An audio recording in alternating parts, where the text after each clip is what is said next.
Vous captez, vous?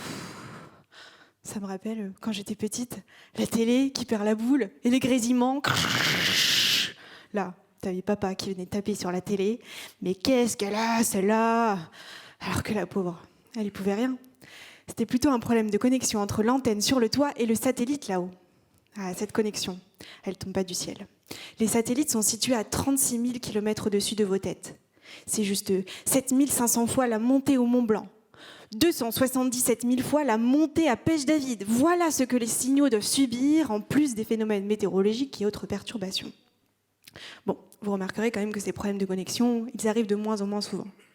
Les satellites restent en orbite une quinzaine d'années avant d'être changés. Donc on a toujours des équipes d'ingénieurs qui augmentent leurs exigences et qui améliorent les performances des systèmes.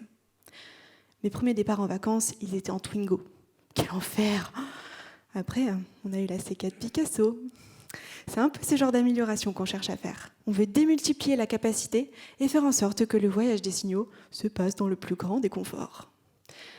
Mais les systèmes sont devenus très complexes, trop complexes. Et quand on est un industriel, constructeur de satellites, qu'on a un client qui nous colle aux fesses, on n'a pas trop le temps de se plonger dans des bouquins de mathématiques.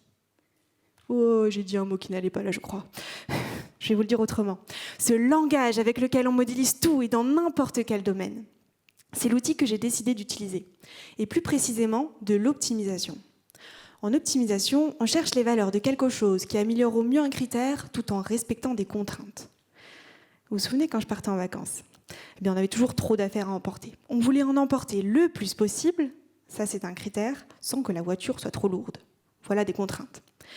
Je vais utiliser ce même type de modélisation pour configurer mon satellite. Première étape de la configuration, placer les faisceaux de communication. Un faisceau, c'est un peu comme mon père jardinier, le tuyau d'arrosage, on peut changer le débit.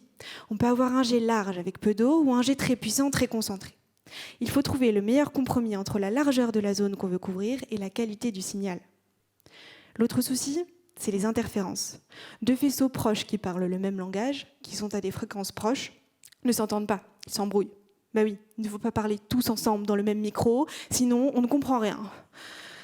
Donc j'ai un critère, c'est d'améliorer au mieux la qualité du signal avec une multitude de contraintes. Mon job, c'est de trouver le meilleur compromis, de trouver un algorithme qui permettra de résoudre ce problème complexe. Je vais configurer mon satellite grâce à des machines de calcul. Ouh là là, faut que je vous laisse, je suis partie dans l'espace moi, faut que j'appelle mes parents.